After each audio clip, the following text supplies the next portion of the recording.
Bueno, feliz tarde, mi querido amigo Giancarlo.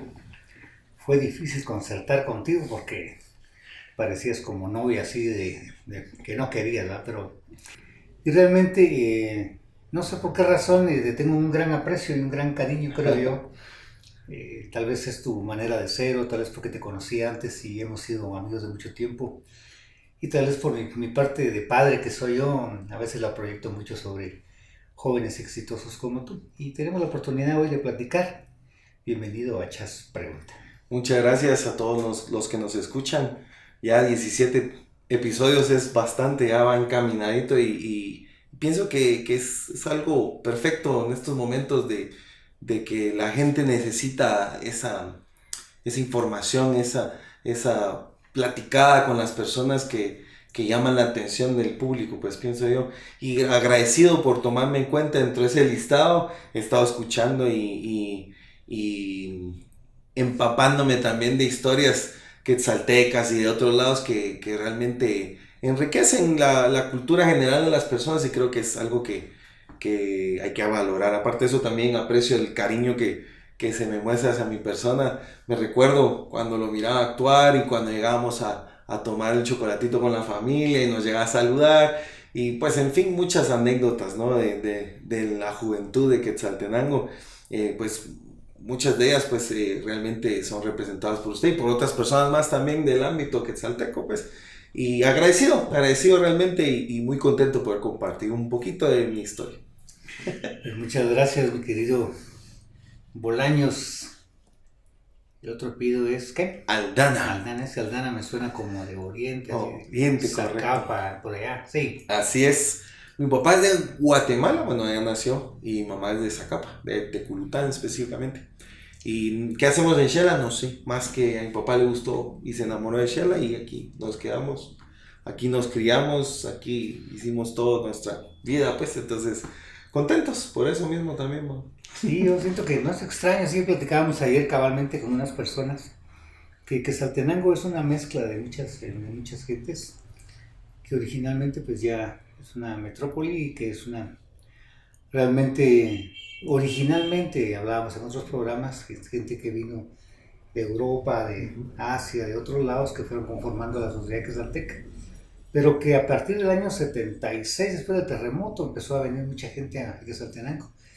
Y Quetzaltenango, pues con los títulos que tiene, creo que son muy acertados, como la ciudad de los brazos fraternos. Ujú.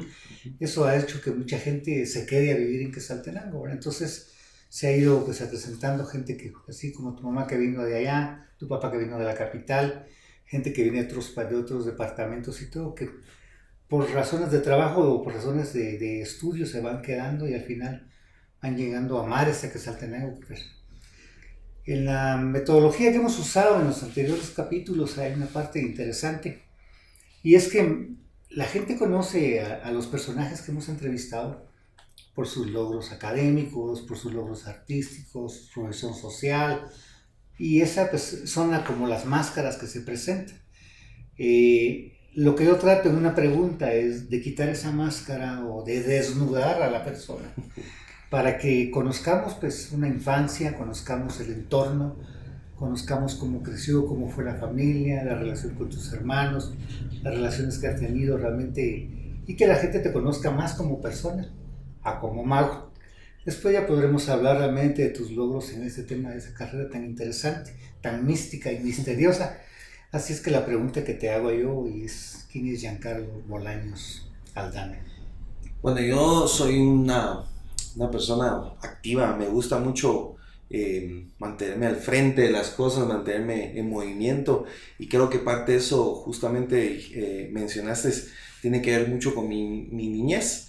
Yo tuve una niñez muy activa, yo practiqué gimnasia olímpica, fui federado nacional, obviamente fui también parte del equipo de Quetzaltenango. Em, Entrenamos 8 años gimnasia olímpica aquí en Quetzaltenango, conformábamos uno de los mejores equipos de gimnasia olímpica junto con otros compañeros. Eh, y creo que eso es lo que me dio esa chispita de mantenerme en movimiento, de mantenerme activo, porque en esa época la gimnasia estaba en un momento de crecimiento y nosotros, los quetzaltecos, los gimnastas quetzaltecos, estábamos como punta de lanza, pues, porque siempre que llegábamos a una competencia, siempre llegábamos con ejercicios nuevos y cuando llegábamos a la siguiente, las personas de los otros departamentos llegaban con esos ejercicios, nosotros llegábamos con otros ejercicios y todo eso porque, muy bien recuerdan, la embajada japonesa ayudó mucho en Quetzaltenango. Teníamos una entrenadora que era japonesa y nos impartió muchas lecciones de ellos y yo creo que eso también interfirió en ese carácter. Yo siempre he dicho que la gimnasia ha sido una parte muy importante en mi carrera porque me dio esa disciplina, esa energía, en inglés se llama thrive, que es el impulso que uno tiene para hacer las cosas, a pesar de las adversidades, a pesar de lo que cueste, ¿verdad? Y siento que la gimnasia fue parte importante de la formación de mi carácter. Aparte de eso, me volvió una persona más independiente también porque logró en mí desarrollarme personalmente sin la ayuda de mis papás. No quiere decir que no me apoyaban, pero sin ayuda de ellos, porque llegó un punto que me tocaba ir a entrenar a Guate. Y me iba una semana a Guate a entrenar y una semana me estaba en Shela. Y una semana a estudiar y una semana no estudiar, me dedicaba a entrenar. Y esa semana estaba en la federación, en la capital, viviendo, durmiendo, comiendo, entrenando, y eso me la pasaba haciendo esa semana y regresaba acá. Entonces eso me hizo como autosuficiente. Y por eso mismo es de que siento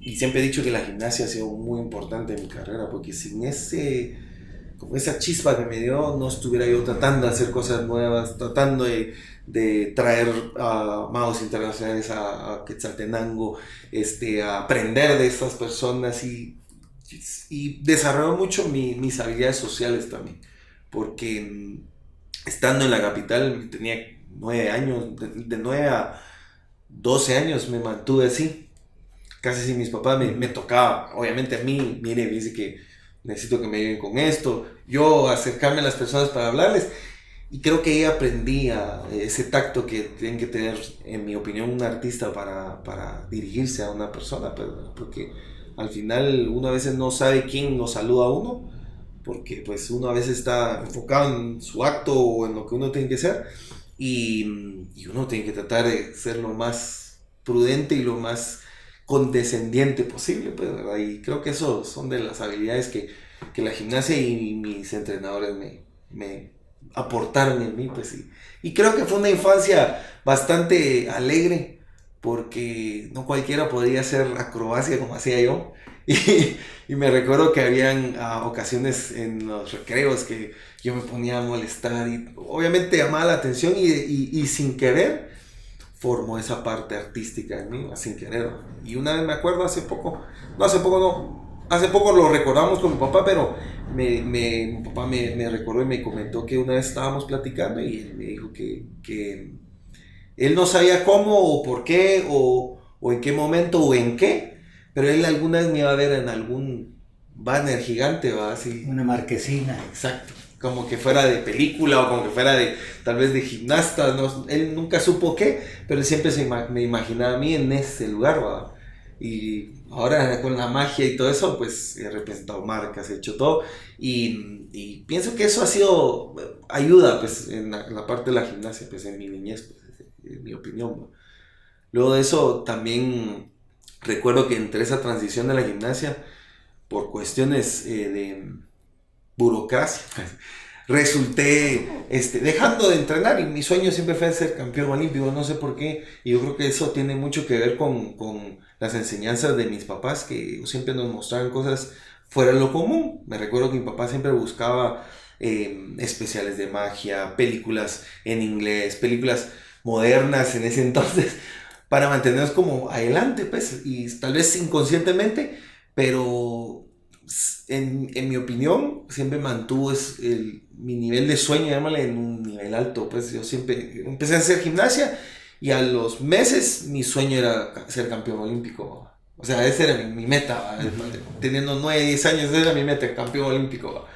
Y lastimosamente nunca se pudo por cuestiones de burocracia y otras situaciones que pasan, pero tampoco lo lamento porque esas tropiezos, esas puertas que se cierran, en mi opinión, fueron las puertas que me hicieron fuerte también y que ahora que me está costando porque no,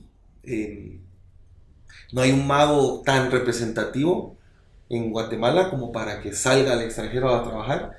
Han sido muchos rechazos, obviamente. Uno propone, y muchos rechazos. Y creo que esas situaciones que me pasaron de niño me hicieron fuerte y me hacen hasta el momento no flaquear y no dejar de querer alcanzar esas metas. Ya. Tú tienes 3 hermanos más, ¿verdad? Correcto. ¿Varones? 2 varones, por la gracia y desgracia de mi mamá. Porque la gracia de mi mamá siempre fue obviamente ahorita la más chineada de la casa. La reina. Exacto. Y desgracia porque nosotros éramos tremendos, pero así tremendos. Recuerdo que no, en ese entonces estaban muy de moda los Legos. Así. Ajá. Pero nosotros no construíamos nada, sino que, y en ese entonces las camas, la mayoría de camas tenían sus parales, ¿no? Tal vez no altos como las películas, pero tenían sus parales. Sus cabeceras y sus pieceras, sí. Y mis hermanos siempre entrenaban karate. Ellos entrenaban karate, hicieron karate mucho tiempo y yo gimnasia a la par, ¿va? Y siempre nos peleamos que cuál de los dos era más duro, ¿va? Entonces terminábamos haciendo guerra con los Legos, ¿no? Agarramos las vendas que usaba para entrenar y las amarramos así en los parales y agarramos los Legos y los soltamos. Nos dábamos así como que era campo de batalla. Pero sí, me imagino que mamá tuvo que tener mucha paciencia con nosotros 4, porque sí era de 4. Esos, ¿tú eres el segundo o tercero? Yo soy el tercero. El primero se llama Paolo Ramiro, el segundo se llama Andrés Salvador, yo soy el tercero, Giancarlo, me dejaron con uno. Y el más pequeño se llama Alan Yandir. ¿Y los nombres tienen algún por un pariente o tienen un significado? ¿Tienen por qué? A mis papás, vuelvo a caer, siempre les ha gustado las cosas distintas y muchos de los nombres, bueno, el mío sacaron de jugador de fútbol. Mi papá jugó mucho tiempo fútbol y jugó en primera división en su época con la universidad, primera división. Y el de Paolo y el de Andrés lo sacaron de una novela italiana. Y el de mi otro hermano, Alan Yandir, de una novela brasileña. Pero novela en ese entonces no era como las de ahora, había una serie, digámoslo así, en esa época. Pero sí, recuerdo que una vez nos contaron por qué nos nombraron así, ¿no? Y fue justamente que querían nombres distintos. Sí. Lo bueno era que pues eran nombres muy bonitos, ¿verdad? El otro día estábamos viendo en un libro de descripciones de la iglesia, de bautizos y todo, ¿no? Y uno de los chicos que iba a bautizar se llamaba Ailoveni. ¿Y de dónde Ailoveni? ¿Qué si es? Yo amo Nueva York. El papá se había ido, regresó y en una calcomanía él vio y puso Ailoveni. Entonces, Ailoveni. Entonces de ahí surgió el nombre de Ailoveni. Entonces, sí, no, y en el ámbito, yo he visto muchos cumpleaños de muchos lugares, he ido a muchos lugares muy arrinconados de Guatemala, he ido hasta Varías, Tejutla, Tajumulco, he ido a estos lugares, pero me acuerdo una vez que no lo olvido por el nombre, porque se llama Steve Rogers, se llama el cumpleañero, Steve Rogers se llama el cumpleañero, igual que Capitán América, pero sí, Steve Rogers se llama. Pero sí, los nombres siempre nos caracterizan, ¿no? Ya, tu papá es ingeniero agrónomo. Ingeniero agrónomo, así es. Ya, y sí ejerce en la profesión de sí ejerce. Como agrónomo hasta cierto tiempo. Él, y justamente contándolo de la gimnasia y lo del karate y mi convivio con mis hermanos, creo que es importante recalcar que esa parte de la vida de uno es muy importante para el futuro de uno mismo, pues, porque dentro de su carrera, él tuvo la oportunidad de viajar a los Estados por una beca de estadística. Él siempre le ha gustado la estadística porque le gustan las matemáticas y todo eso. Yeah. No tiene que ver con agronomía, pero le gusta. 2 años estuvimos en los Estados. Y yo recuerdo, bueno, medio recuerdo porque yo me fui de 4 años más o menos. Yo aprendí inglés junto con el español. Y de niño nosotros hablábamos entre nosotros en inglés y molestábamos en inglés y la casa era en inglés entre nosotros los hermanos, ¿verdad? Porque mi papá y mamá entendían, pero no hablaban muy bien. Nosotros sí nos hablábamos, ¿no? Y no lo mirábamos raro, digámoslo así, ¿no? Pero sin saberlo, o sea, años después, ahora con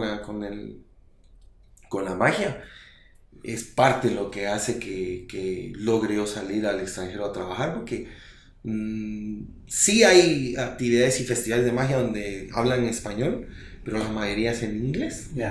Y entonces eso ha sido una cosa que, y caemos a lo mismo, ¿no? Sin querer. Me sirvió mucho.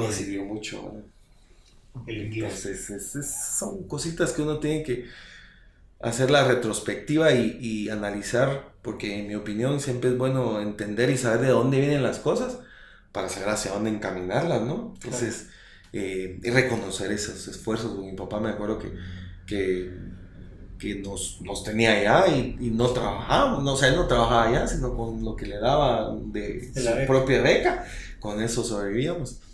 Y en fin, ahí son las aventuras que uno también tiene que aprender a aprovechar, siento yo, y encontrar esas semillitas para crecerla. ¿En qué estado estaba?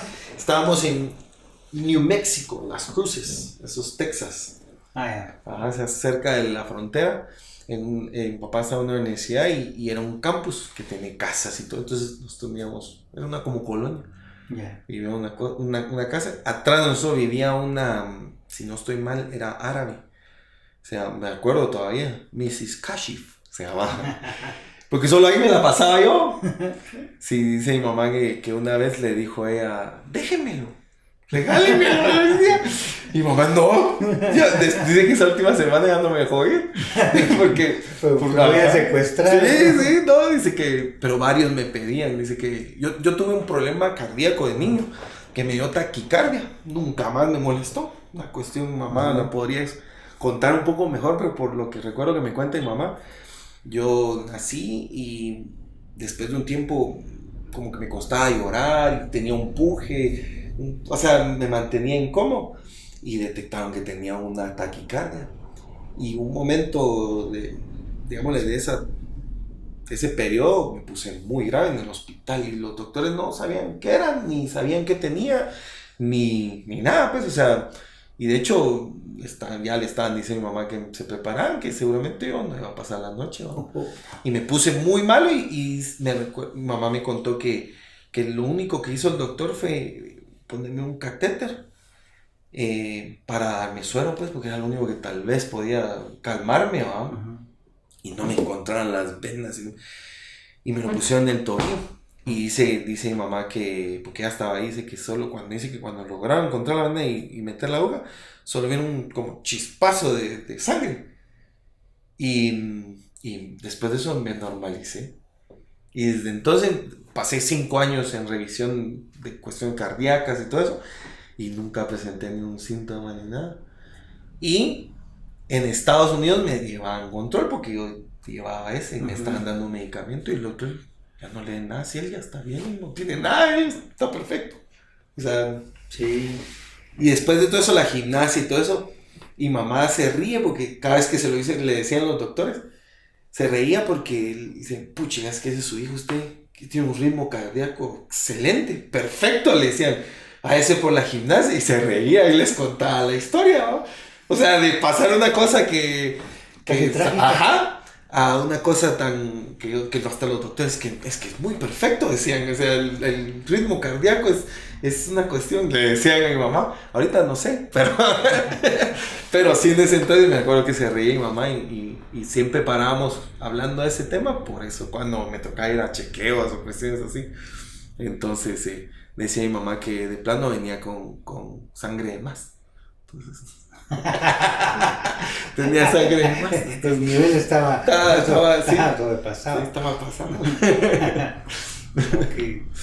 Entonces, ¿en qué momento entras tú al tema de la magia? ¿En qué momento o te regaló tu papá un kit de mago para ensayar? ¿O cómo fue que tú te iniciaste en esa... Mi historia en la magia no es una historia tan común. Normalmente los magos cuando cuentan sus historias, yo desde niño y empecé con un kit de magia o algo así. Yo realmente quería ser astronauta, o sea, desde niño vivía en la luna, decía mi mamá. Porque sí, yo quería ser astronauta. Hasta la fecha yo soy muy intrigado con el espacio y todo eso. De hecho, bueno, lo voy a contar más adelante, pero dentro de todos mis estudios y todo eso, por cuestiones del destino, paramos mis hermanos y yo en un colegio, no sé si puedo mencionar el nombre del colegio, pero es el SFAC, la Escuela de Formación Artística de Quetzaltenango. Sí. Pero fue una cuestión porque o sea, fue el último recurso, llamémosle así, pero ahí sí que como dicen, como es Dios de grande y sabe cómo encaminarlo, ¿no? Dentro de de esa escuela aprendí a pintar, aprendí a dibujar. Yo pinto en óleo, pinto con crayón pastel y... Estás con Eduardo Sack. Correcto, con el escultor, correcto, con él. Y tenía mucho maestro bueno de artes. Y hubo uno que nos dio una unidad de teatro. Y a mí me encantó el teatro, ¿no? Hicimos también una cuestión de mimos, bueno, ahí empecé yo, teatro. Luego de eso me gradué de ahí, pasamos a las Robles y recuerdo que tuvimos una maestra que se llama Ana Luisa Rosales. Así, de teatro también. Correcto. Y ella nos llevaba a un curso también de teatro. Y de hecho yo fui parte de su elenco junto con varios otros locos por ahí. Que terminaron muchos en el ámbito. Por no decir Max de Jet, pero habían varios. Susan Rosa, que habían varios. Cristian Barrios, habían varios. Y que todavía se dedican al arte. Se llama Luz Negra. Se llama. Sí, Luz Negra. Me recuerdo que hicimos una obra que se llamaba La Caja de Juguetes. Y a mí me pusieron de Kent. Era el muñeco Kent. Sí. Y hacía mis piruetas y era leve. En fin, una vez ya graduado de las Robles, a punto de empezar a la U, bueno, muchachos, yo les voy a pagar el primer año de la U y empiezan a buscar chance, ustedes tienen que ver ya qué hacen por ustedes, ¿verdad? Que en mi opinión está bien, porque uno tiene que aprender a ser autosuficiente. O sea, los papás están ahí para apoyar a uno, sí, y cualquier metida de pata, cualquier cosa que uno haga, pero uno no tiene que depender de ellos. Bueno, hasta cierto punto, obviamente. Claro. Y bueno, y a empezar a buscar. Y recuerdo, porque justo tiene relación con usted, caemos a que el mundo es pequeño, ¿va?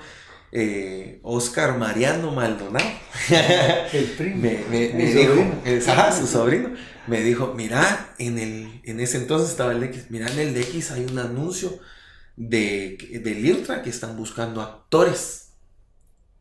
Y yo vi y sí, había un canal muy famoso, TV Info.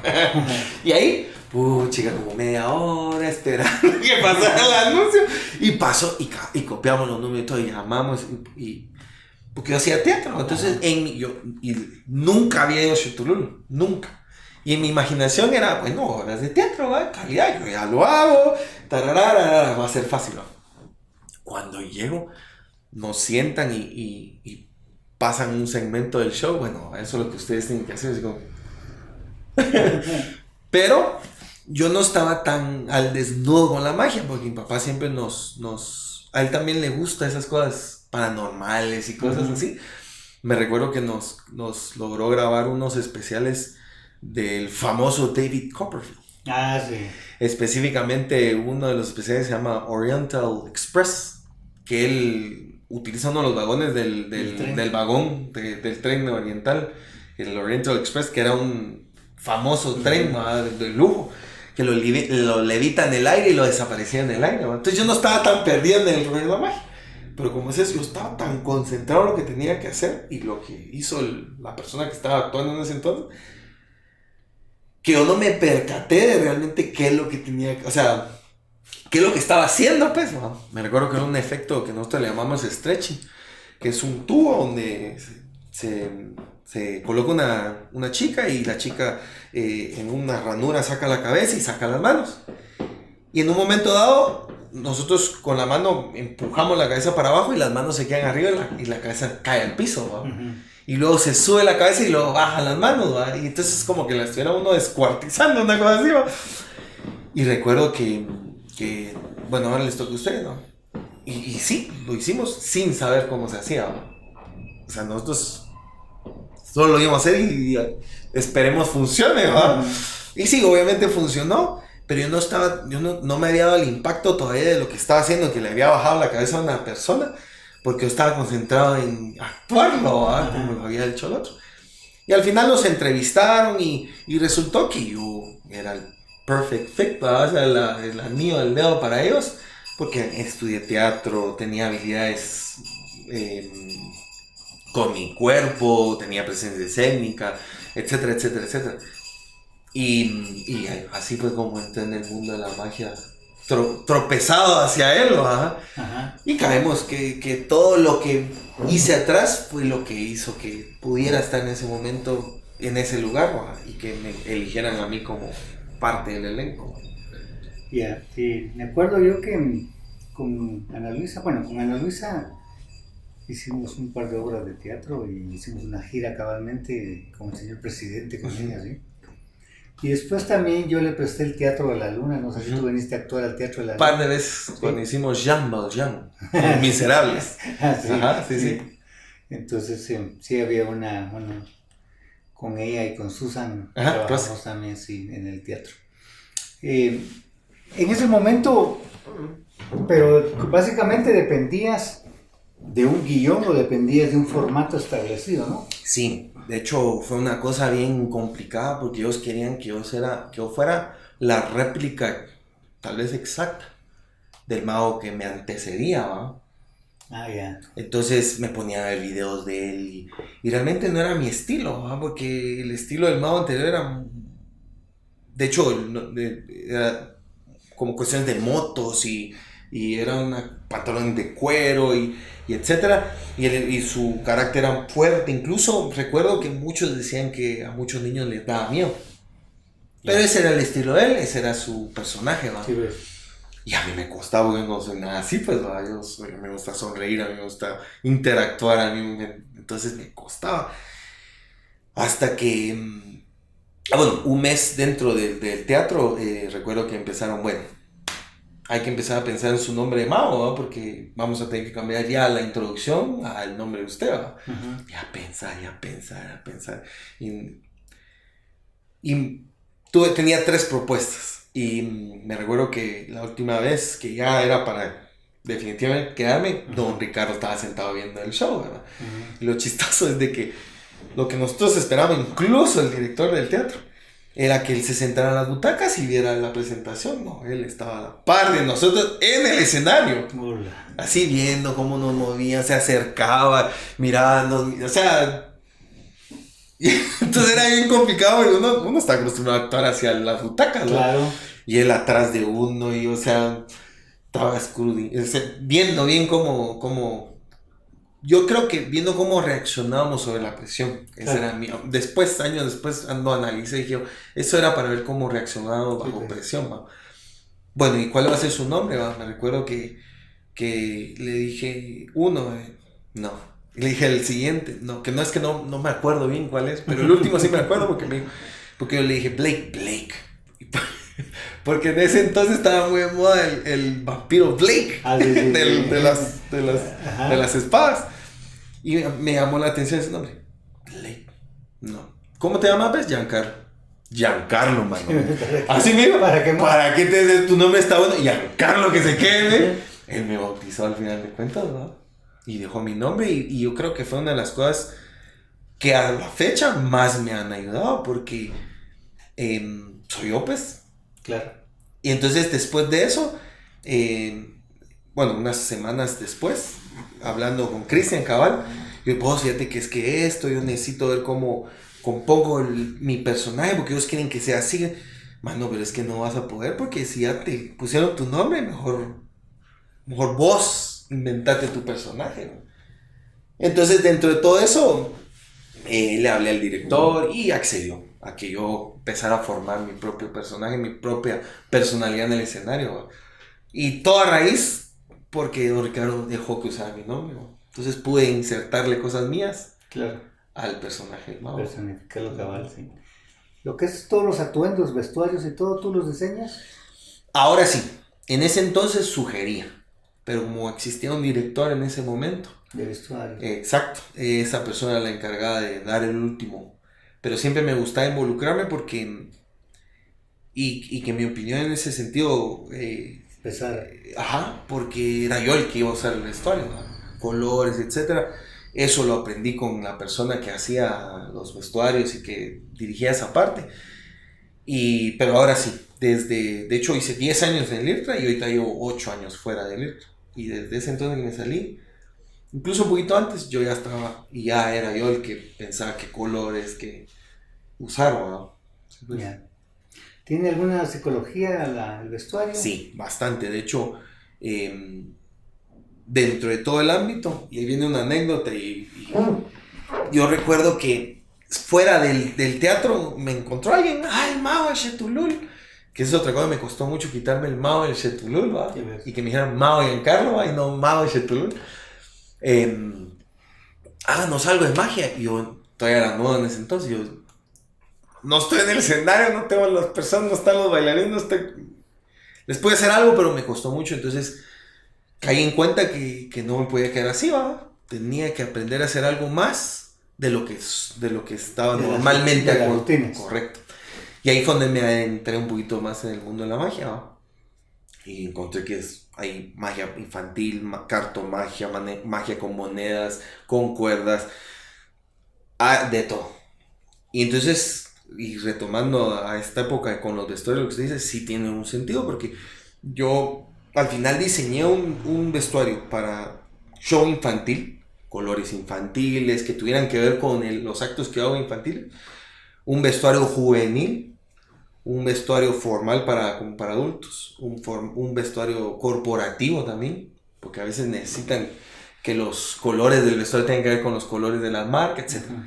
Y el último vestuario que mandé a hacer, que cabal fue antes de la pandemia, me basé mucho en una película que me encantó, de Hugh Jackman, El Gran Showman. No sé si y los que lo han visto, es un como musical, primer musical de 21 años que produce una casa de cine, que no sea vieja la historia, pues, sino que es una historia completamente nueva. Y me basé mucho en el personaje de este Hugh Jackman. Porque me encantó el vestuario y la forma en que él lo representaba y todo eso. Saqué uno muy parecido a esa película, ¿verdad? Y hasta ahorita ese es el que uso como para shows de gala, ¿verdad? Funciones de gala, ajá. Entonces sí, y conforme esté vestido, es el ambiente que genera hacia el público, ¿verdad? Claro. Y es la forma en que puedo interactuar con el público. El infantil es mucha intercambio con el público, y los otros van cambiando, van adaptándose a la situación según también el vestuario. Claro. Entonces es muy importante. Uh-huh. Y también la capacidad de improvisación, ¿verdad? Porque no todo un acto es igual a otro acto, ¿no? No, y justamente la improvisación dentro de la magia es muy importante, porque es lo que diferencia un show del otro. Y esa es la situación con la magia, que es muy complicado repetir el mismo acto para el mismo público. Y lo único que hace distinto el show, en ese caso, si por ejemplo hago 2 shows con el mismo público, es la interacción con el público, porque ellos aportan otra cosa. Uh-huh. Y entonces si uno lo logra agarrar y lo logra improvisar y lo lleva hacia donde lo tiene que llevar, eso es lo que hace que digan, pucha, estuvo bueno, aunque en su mente sepan que eso ya lo vieron, ¿no? Claro, uh-huh. Sí, y no es el comentario, no, ese show ya lo vi, ¿para qué lo vuelvo a ver? Correcto. Sí. Y tal vez al inicio eso estén pensando, pero como suceden otras cosas, sí, lo dejan ir y lo sienten como algo distinto. Cabalmente, ahorita que te contaba yo de que habíamos ido a una piñata, que estaba yo con el abuelo con el otro abuelo de mi nieto, y platicábamos sobre teatro, y me decía él que él había ido a ver cuando yo fui Juan Tenorio. Y entonces me decía, fíjate que yo fui a ver 3 y ninguno fue igual. Sí, le digo, cada vez teníamos diferente, entonces aunque fuera casi la misma línea, la misma rutina, el público, uno cambiaba, uno interactuaba con el público y permitía, ¿cómo se llama?, improvisar. Estaban comiendo helados y en pleno acto, la gente comiendo helados enfrente, ¿no? Y mi partner, que era el payaso Manzanita, famosísimo, él era Chuti y yo era Juan Tenorio, ¿no? Entonces él era como mi escudero. Y entonces le digo, mira, están comiendo helado, ¿no? Y nos bajamos del escenario a probar el helado con la gente, ¿no? Entonces todos los niños asustados, la gente asustada, pero aparte como eso hacíamos mucho, porque la improvisación era para evitar esa misma rutina que también cansa, ¿verdad? Yo creo que hastía realmente una rutina que no tenga variantes, aunque tenga como una línea, pero tiene casi como el jazz, pues, que platicábamos con alguien del jazz. El jazz tiene una línea, pero los músicos se salen y regresan otra vez a la línea, ¿no? Entonces yo siento que es parte de... si tuvieras que reconocer o afamar o sentirte... ¿Qué mago piensas tú que te gustaría ser o qué mago te ha impactado a ti en la vida?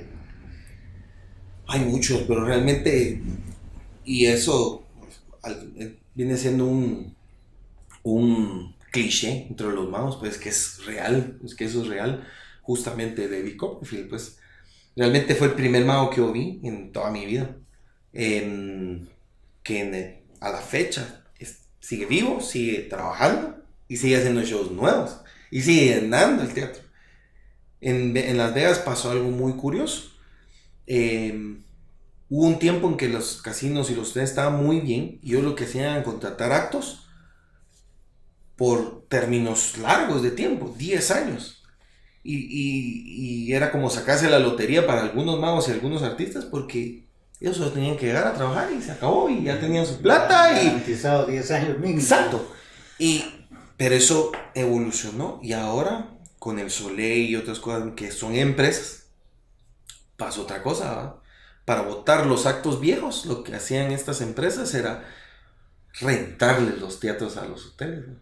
Entonces cambiaron todo el negocio y ya no contratan a las personas por 10 años, sino que los artistas contratan el teatro. Entonces ahora no solo actúan, sino venden entradas también, ¿no? Porque si no tienen empresarios de ahora. Entonces está la cuestión. Pero con Copperfield pasó algo muy curioso, como él, obviamente, es el superestrella de la magia. Él se asoció con el hotel, el MGM Grand, los Hotel Grand, y ahí está uno de los shows del Cirque du Soleil, es uno de los más grandes que hay, y construyó un teatro dentro del hotel, de él, propiedad de él, en asociación con el hotel. Entonces él le da regalías al hotel, pero es de su teatro, ¿va? Y ha producido de actos de magia nuevos, y él tiene un montón de tiempo haciendo magia, siempre ha estado un paso adelante de todos los magos, y él consideraría yo que sería la persona idónea como para que uno diga, cuando yo crezca quiero ser como él, ¿va? Como dicen, va. Quiero ser astronauta y también como David Copperfield. Es que realmente él cambia la tónica de la magia, creo yo, porque la magia antes era como más estoica, como más, en cambio él la hace como más misteriosa, como más mágica, básicamente, ¿va? Utiliza muchos pincelazos del cine, y ese es su éxito. O sea, él normalmente antes era un mago, música, sus habilidades, y ahí cerró. Vino Copperfield, agarró esas habilidades y escribió un guión sobre esas habilidades, con un ambiente, con una música de fondo, con una película, ¿va? Entonces cuando uno se sienta al teatro de él, es como que si uno estuviera viendo una película, ¿va? Solo que como fuera una obra de teatro, digámoslo así, ¿va? Y todo va enlazado y termina justo con una predicción, que es una foto de muchas cosas que pasan durante el show, que están impresas en esa foto, que siempre estuvieron a la vista del público todo el tiempo, ¿no? Pero que al final la gente se da cuenta sea, lo chistoso es como cuando usted entra a una sala de alguien que no conoce y mira una pintura y va así, la ve y ahí está, ¿va? Y al final la vuelve a ver y puchica, si ahí está mi nombre, a la hora que vine, con quién vine, qué color de camisa. Y es una cosa que uno se queda, puchica, ¿en qué momento? Sí, ¿Lo cambiaron? ¿En qué momento? Hasta uno de mago, pues, y eso es lo interesante. Claro. Eso es lo interesante. Con el tema de escapistas, ¿te has metido en ese mundo? Yo personalmente no. Conozco un amigo que él se dedicó y cruzó su carrera hacia el escapismo y ahora se llama magia extrema. Él hace faquirismo, camina sobre vidrios, acaba de hacer un escape colgado de los pies en un globo aerostático a 3,500 pies de altura. Y es un récord Guinness. Y sí, nunca me he dedicado porque siento que no es mi estilo. Porque eso es, uno tiene que tener cierta seriedad y hay un nivel de peligro real. Y no, o sea, no va dentro de mi estilo. Hago ciertos actos de escape, pero los vuelvo cómicos, los vuelvo familiares, los vuelvo chistosos, para que no sean estresantes, porque ese tipo de magia es estresante para el público. Hay que saberlo dosificar y yo no tengo esa habilidad, por lo menos de ese lado. Sí, yo conocí a un amigo que era novio de una prima y era escapista. Cuando resultó embarazada ella, nunca más lo volvió a ver, ¿va? Sí, eso es... Es como cuando me dicen a mí, Mau, usted no me puede desaparecer a mi suegra. Yo les digo, yo no puedo. Tengo un amigo que él sí puede, él cobra. Pero la desaparece una vez, es secuestrador. ¿Quiere el número? Le digo. Y se ríe porque sí, siempre le piden a uno ese tipo de cosas. Yo he visto creo que en internet es un mago que anda haciendo cosas maravillosas, que le quita la cabeza a un pollo y camina el pollo y luego le vuelve, pero que son como cosas casi como satánicas, podría pensar la gente misma, porque sí se asusta, sí. Como tú dices, es estresante. Es estresante. Y justamente, y caemos, David Copperfield casi que inventó una modalidad de la magia que es magia para televisión. Y de ahí nacen varios, como el que usted menciona, que me imagino que ha de ser Criss Angel. Creo que sí. Sí. David Blaine, hay varios. Pero de ahí nacen porque... Y ahora hay uno en Netflix, que si no lo han visto, miren. Magia para humanos, o sea. Yeah.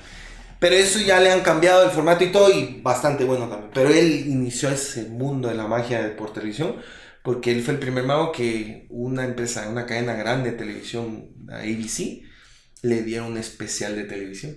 Entonces él hizo una hora especial de magia para la televisión.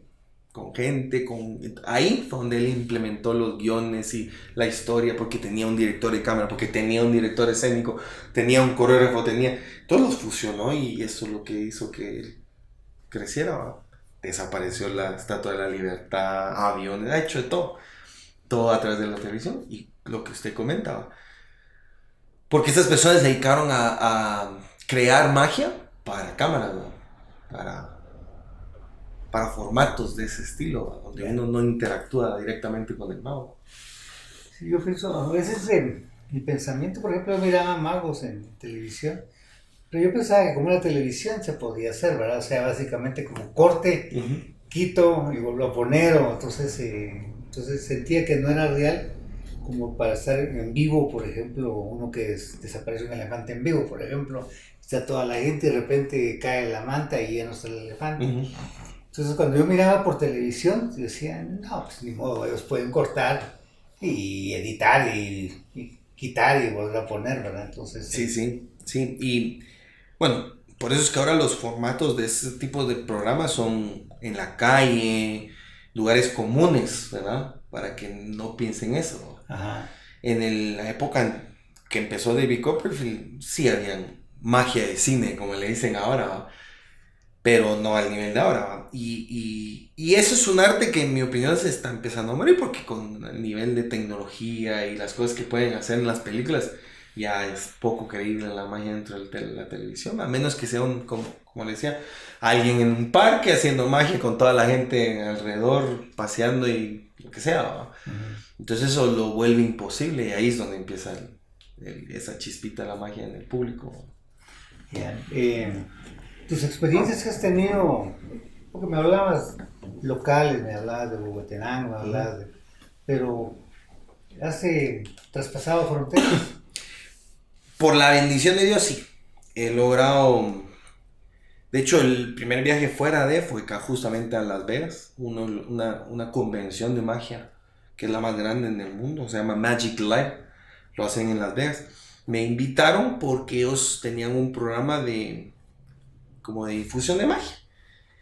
Y muy buena la idea, porque ellos lo que querían era invitar a magos de varios países para hacer un como panel de artistas, un panel de artistas, para que comentaran sus experiencias, cómo viven la magia en sus países.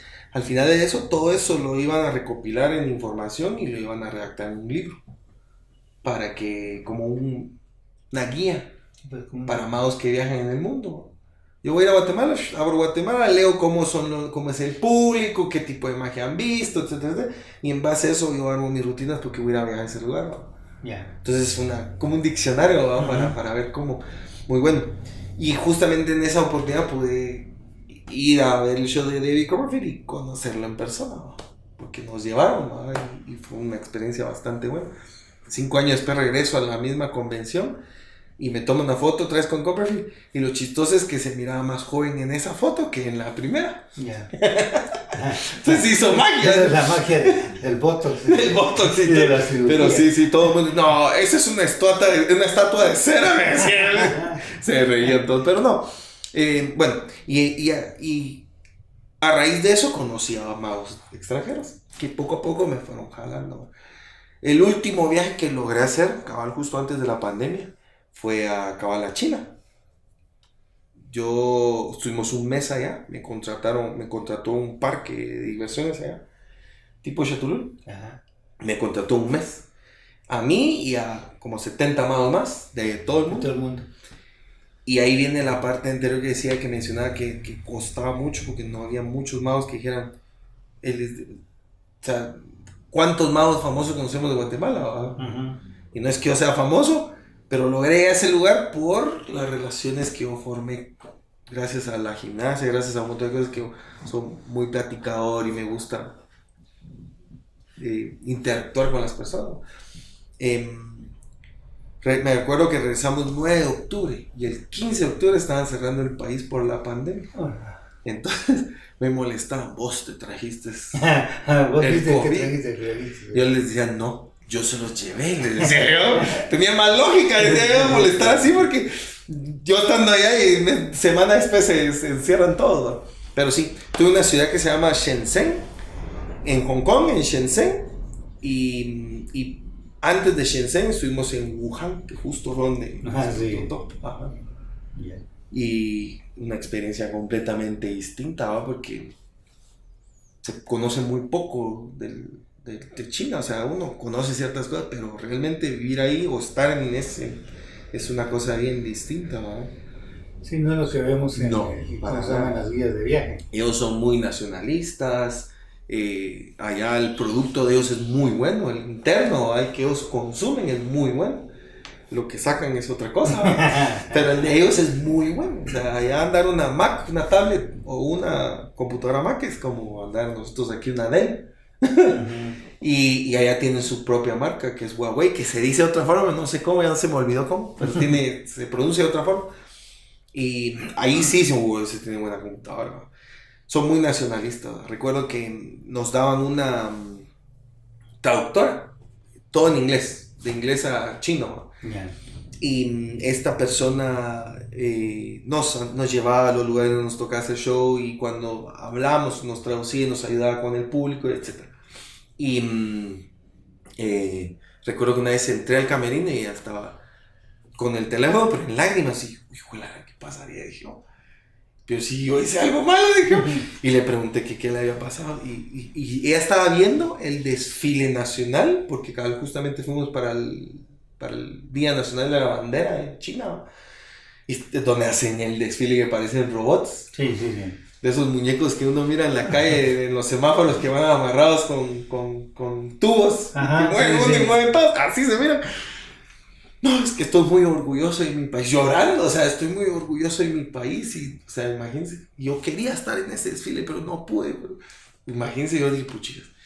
Qué nivel de. Y por eso son tan buenos entre ellos, pues. O sea, dentro del país. Y el país es muy. Avanza mucho.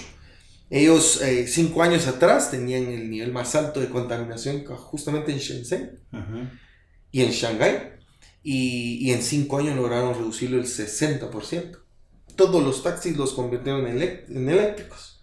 Estaban gestionando, con todo uno local, que estaban gestionando una ley para que los carros eléctricos tuvieran bocinas externas con ruido de motor.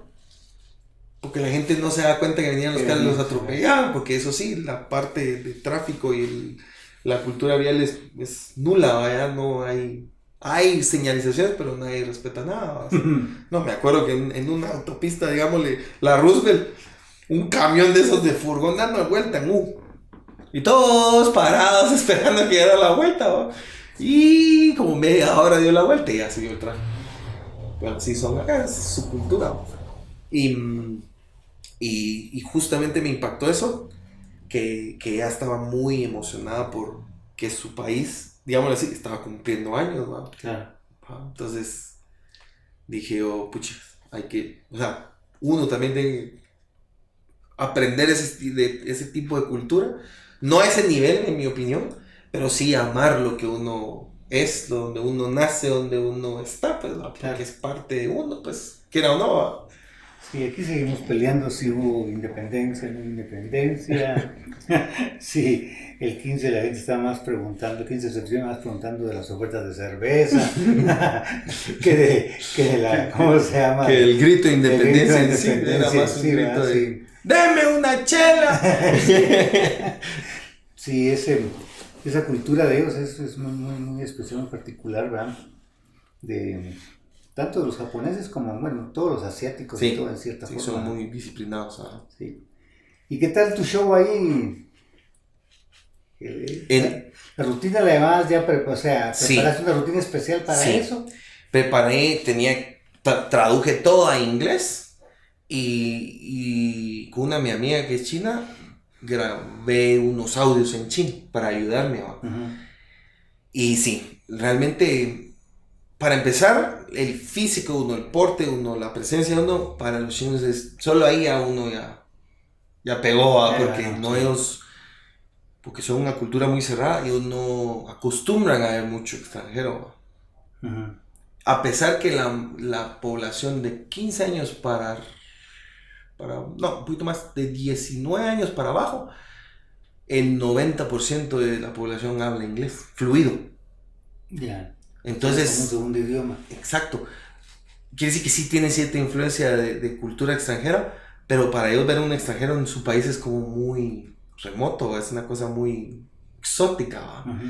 Entonces, solo desde ahí, y obviamente la forma de uno bromear, la forma de uno actuar, la forma de uno de interactuar con la persona, para ellos es muy diferente, ¿va? Y me aprendí unas cosas en chino, entonces se reían de mi chino. Porque hay una parte donde el audio dice... en chino, ¿va? Y ahora dices, tengo un pañuelo rojo, ¿va? Y yo lo repetía en chino, es wow y chao hong su cho, es en chino.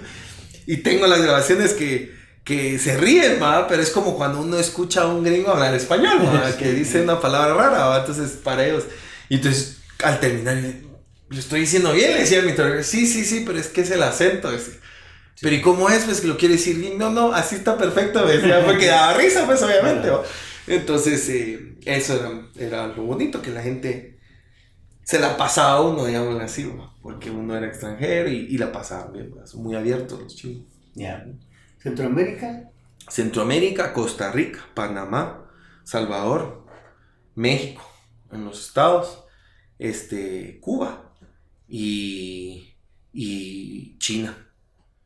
Estuvimos antes de la pandemia en pláticas para Austria y Alemania, pero nunca se dio. Yeah. Cayó la pandemia, hasta la fecha todavía seguimos tocando puertas, de hecho con amigos extranjeros, para Corea y otros lugares, pero sí, y luego una oleada de COVID y no. Sí. Pero creo que es paciencia lo que uno tiene que tener, porque cuando va a ser, va a ser. Y es cuando uno tiene que realmente aprovecharlo. Y con mi hermano cubano, sí, ¿cómo te fue? Muy bien, tienen muy buen nivel de magia.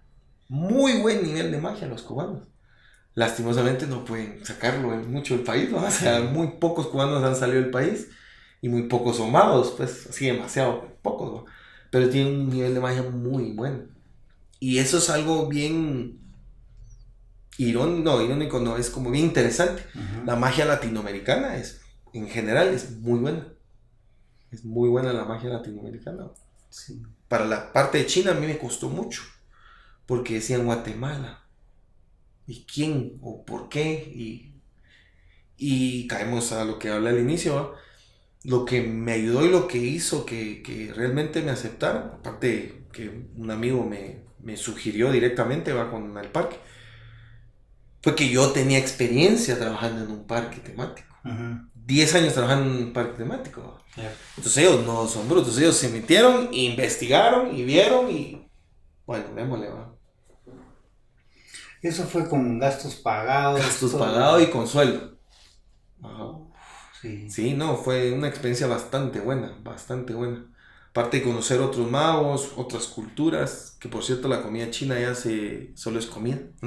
No. Yo soy amante de la comida china de acá, pero allá no. Es un sabor bien distinto, no usan sal, pica un montón, ni el mexicano aguantó la comida china. Yeah. Ni el mexicano.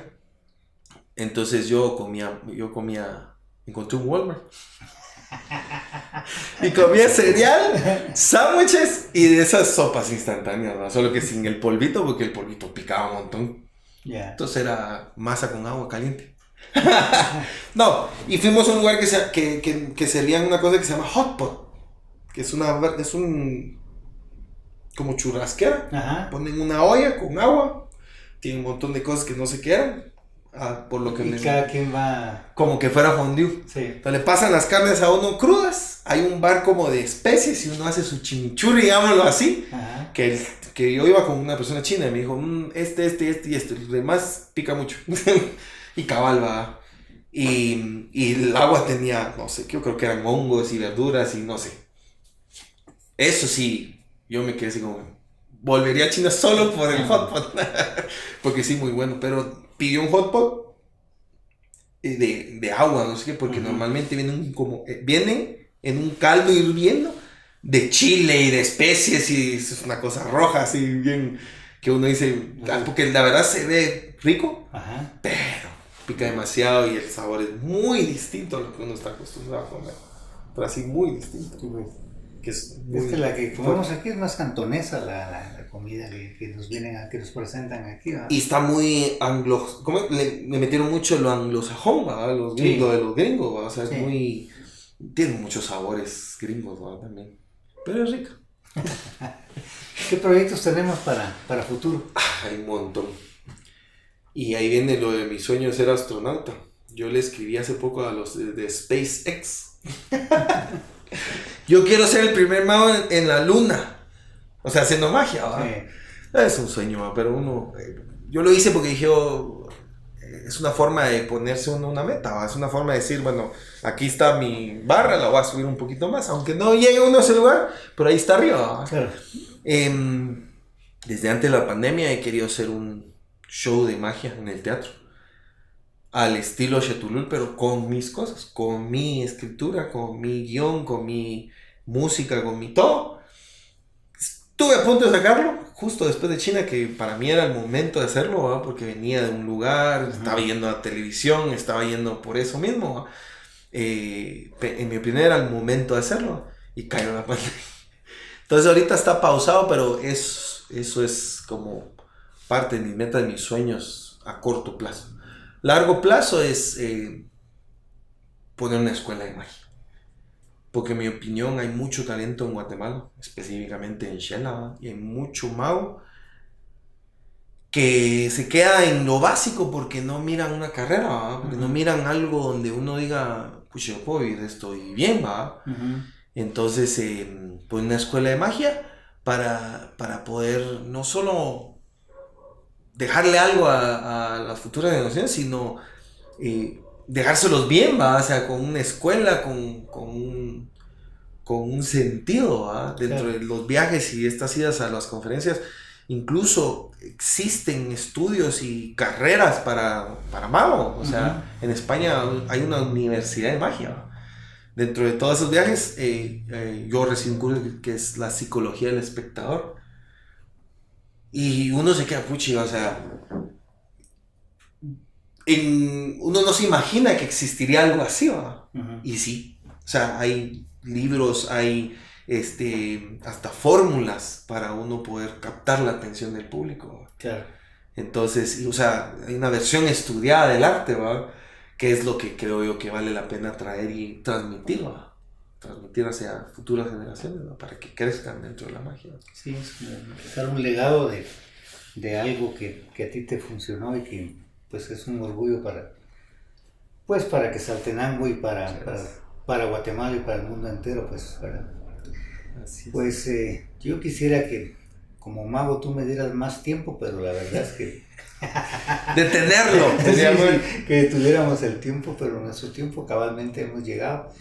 No sabes cuánto te agradezco que hayas venido, no sabes cuánto te agradezco pues que hayamos podido platicar en una charla más de amigos, en una charla más sencilla, ¿no? Con un formato tan cuadrado a veces de las entrevistas que tú estás acostumbrado.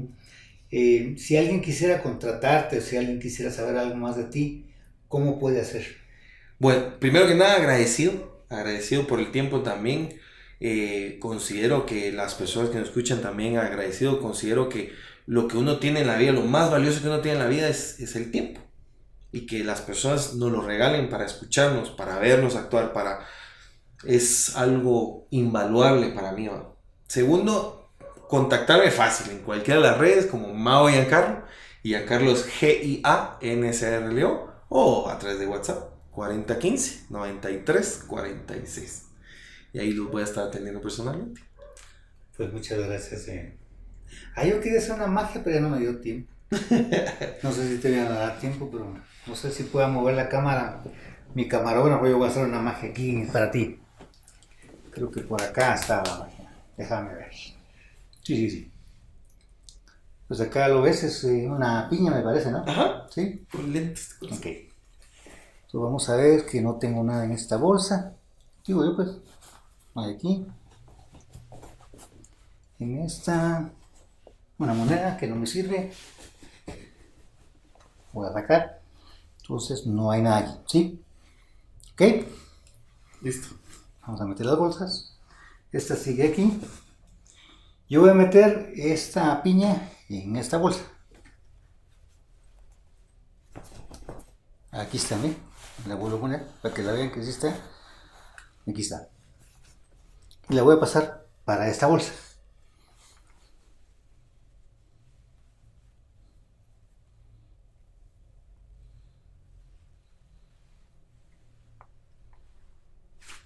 Aquí está. Y ahora la voy a hacer más difícil. La voy a regresar.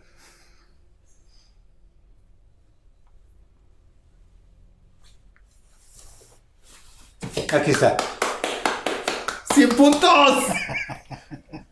Para empezar, la voy a copiar ese momento.